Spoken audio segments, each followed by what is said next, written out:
mga ka-setup boys sa Pilipinas. So kung wondering kayo kung gagana pa talaga ang Blackmagic Ursa Broadcast G2 sa lahat ng B4 mountless o mga broadcast lenses, yes, 100% compatible siya.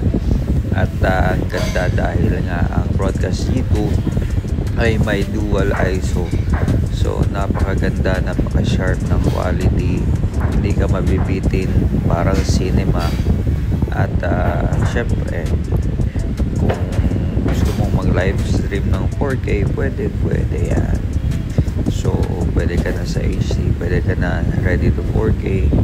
At yan guys, kung gusto nyong magbili ng Blackmagic Ursa G2 at hindi nyo alam kung gagana pa talaga, eto, confirmation, 100% compatible.